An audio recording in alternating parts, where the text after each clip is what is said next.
Hi అండి, అందరికీ నమస్కారం. అనిల్ రావిపూడి దర్శకత్వంలో మెగాస్టార్ చిరంజీవి గారు 157వ సినిమా జనవరి 12వ తారీఖున సంక్రాంతి కానుకగా ప్రేక్షకుల్ని అలరించడానికి ఇక వచ్చేస్తుందండి.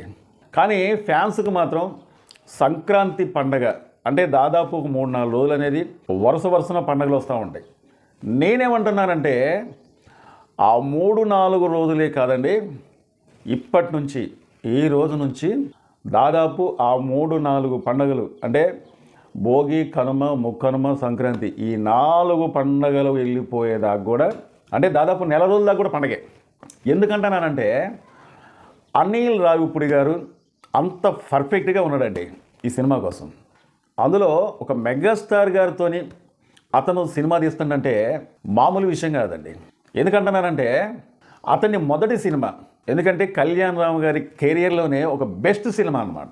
అంతేకాకుండా అనిల్ రావిపూడి గారిని సినిమా ఇండస్ట్రీలో నిలబెట్టిన సినిమా అన్నమాట.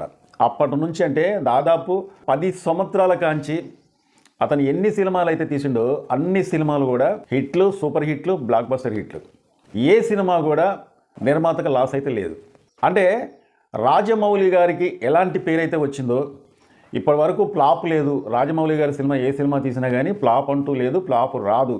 అలాంటి జాగ్రత్త పడుతుందని చెప్పి ఇంతకుముందు మనం ఏ విధంగా అయితే మాట్లాడుకున్నామో అదే విధంగా అదే ధోవలో అనిల్ రావిపూడి గారు వెళ్తున్నారండి. కానీ అతని సినిమాలకి ఇతని సినిమాలకి తేడా ఏంటంటే ఇక రాజమౌళి గారి సంగతి అందరికీ తెలిసిన విషయమే. 100 కోట్ల రూపాయల బడ్జెట్, భారీ ఎత్తున బడ్జెట్ తీస్తాడు. సినిమా అయితే మాత్రం బ్లాక్ బస్టర్ హిట్టే. కానీ అనిల్ రావిపూడి గారు మాత్రం హీరో బట్టి చిన్న హీరోలకైతే చిన్న బడ్జెట్, అలాగే చిరంజీవి గారు, బాలకృష్ణ గారి సినిమాలు అంటే అలాంటి స్టార్లు అయితే మాత్రం కాస్తంత ఎక్కువే ఉంటుంది అనమాట. కానీ రాజమౌళి గారు పెట్టినంత అయితే కాదు. కానీ రాజమౌళి గారికి అనిల్ రావిపూడి గారికి ఉన్న తేడా ఏంటంటే ఆయన సంవత్సరాలు కొద్దీ చేస్తూనే ఉంటారు సినిమా. అది 2 సంవత్సరాలు పట్టవచ్చు, 3 సంవత్సరాలు పట్టవచ్చు, 4 సంవత్సరాలు కూడా పట్టవచ్చు అనమాట. కానీ అనిల్ రావిపూడి మాత్రం ఒక 5-6 నెలలే ఆ సినిమాను మొత్తం కూడా కంప్లీట్ చేసి నిర్మాతలకు ఎటువంటి ఇబ్బందులు లేకుండా నిర్మాత సేఫ్ అయ్యే విధంగా ఇతను ఆలోచించుకొని పోతూ ఉంటాడు అనమాట. తక్కువ బడ్జెట్ పెట్టాలా, ఎక్కువ లాభం కొట్టాలా. సో ఇది అనిల్ రావిపూడి గారి స్ట్రాటజీ. అయితే ఇప్పుడు మనం మనశంకర వరప్రసాద్, చిరంజీవి గారు నటిస్తున్న మనశంకర వరప్రసాద్ గురించి మాట్లాడుకునేటట్లయితే ఈ సినిమాలో చిరంజీవి గారి ఎంట్రీ సాంగ్ ఉందటండి. అంటే చాలామంది చిరంజీవి గారిని ఇంకా డ్యాన్స్ వేయలే, చిరంజీవి గారు ఇంకేం వేస్తలే అనుకుని అన్న వాళ్లకు చెప్పిచ్చు కొట్టినట్టు చిరంజీవి గారి డాన్స్ అనేది అంత బాగుంటున్నాడండి. ఈ మధ్యకాలంలో అన్నపూర్ణ స్టూడియోలో దాదాపు 7 ఎకరాల సెట్టింగ్ వేసి ఆ షూటింగ్ అనేది కొంతమంది డాన్సర్లతోనే ఆ పాట చిత్రీకరిస్తున్నారటండి. అంటే చిరంజీవి గారి టాలెంట్ అనేది ఒక డాన్స్ పరంగా కానీ, ఒక ఫైట్ల పరంగా కానీ, ఒక సినిమా పరంగా కానీ ఎలాంటి పాత్రలోనైనా సరే పరకాయ ప్రవేశం అప్పటికి చేస్తాడు, ఇప్పటికీ చేస్తాడు, రేపొద్దుటిలు ఎప్పటికైనా చేస్తాడు అనమాట. అలాంటి వ్యక్తి చిరంజీవి గారు. చిరంజీవి గారు అతని బాడీనే మలుచుకున్నాడు. అంటే ఒకానొక టైంలో మనం చాలాసార్లు చూసాం చిరంజీవి గారికి చాలా ఒళ్ళు వచ్చేసింది. కానీ అలాంటి చిరంజీవి గారు తన ప్రేక్షకుల కోసం, తన అభిమానుల కోసం తన ఒళ్ళును మొత్తం కూడా తగ్గించుకొని తన శరీరాన్ని మార్చుకొని దాదాపు ఇప్పుడు 35-40 సంవత్సరాల లోపు వయసులో ఉన్న యంగ్ హీరోలా కానొస్తున్నాడండి. ఈ మాట మాత్రం వాస్తవం.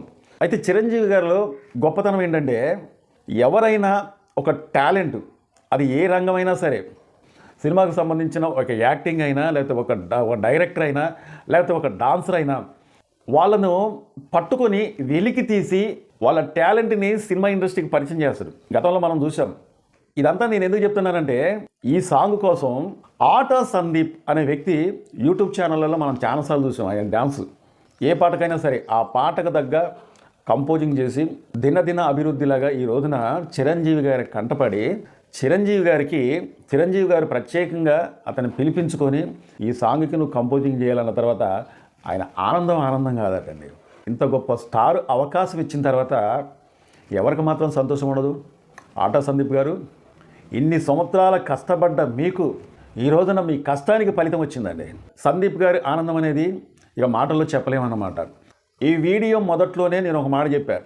ఇప్పటి నుంచి మెగాస్టార్ అభిమానులకు అంటే మెగా అభిమానులకు సంక్రాంతి పండగ 4 పండుగలు కూడా వెళ్ళిపోయేదాకా కూడా ఈ రోజు నుంచి మొదలుకొని అప్పటిదాకా కూడా పండుగ రోజులే, ప్రతిరోజు పండగే.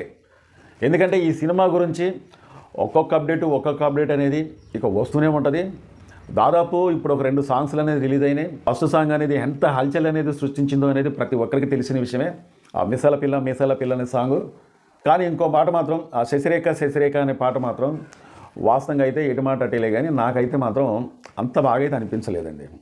చిరంజీవి గారికి తగ్గ సాంగు, చిరంజీవి గారికి పడే సాంగ్ లాంటి పాట కానీ మీరు చెయ్యండి. అలాంటి పాటతో చిరంజీవి గారిని ఉపయోగించుకోండి. బాక్సులే కాదు బద్దలయ్యేది, సినిమాకున్న తెర కూడా బద్దలైపోయింది అనమాట. ఈ సినిమాలో ప్రత్యేకంగా చెప్పుకోవాలంటే విక్టరీ వెంకటేష్ గారు చిరంజీవి గారి కలయికలో ఇంతవరకు ఏ సినిమా కూడా రాలేదు. అలాగే మన తెలుగు ఇండస్ట్రీకి 4 హీరోలు, చిరంజీవి గారు, బాలకృష్ణ గారు, వెంకటేష్ గారు, నాగార్జున గారు, ఈ 4 కూడా 4 పిల్లర్స్ లాంటి వాళ్ళు. వీళ్ళ కలయికలు అంటే మల్టీ స్టార్ సినిమాలు అనేది ఇంతవరకు ఎప్పుడు రాలేదు. మొట్టమొదటిగా వీళ్ళు సినిమా ఇండస్ట్రీకి వచ్చిన కాంచి మొట్టమొదటిగా మాత్రం ఇప్పుడు వీళ్ళు ప్రయోగం చేయబోతున్నారు. నెక్స్ట్ రిలీజ్ కాబోతున్న సాంగ్స్ అనేది నేను అదే అనుకుంటున్నాను. అంటే వీళ్ళిద్దరూ కలిసి డాన్సే కావచ్చు, ఫైట్లే కావచ్చు, కామెడీయే కావచ్చు, ఈ సినిమాలో ఎంతగానో అలరించారనేది, ఆ కోలాహలం అనేది మామూలుగా ఉండదన్నమాట. చాలామంది మా వీడియో చూస్తున్నారు కానీ సబ్స్క్రైబ్ చేసుకోకుండా చూస్తున్నారంటే దయచేసి మీరు మమ్మల్ని సబ్స్క్రైబ్ చేసుకుంటే మమ్మల్ని ఎంకరేజ్ చేసేందుకు ఈ వీడియోపై ఒక లైక్ చేయండి. మీ అమూల్యమైన కామెంట్ తెలుపుతారని చెప్పి కోరుకుంటూ, మా వీడియో నచ్చితే సబ్స్క్రైబ్ చేసుకోండి. మరో మంచి వీడియోతో మళ్ళీ మీ ముందుకు వస్తా. Thank you.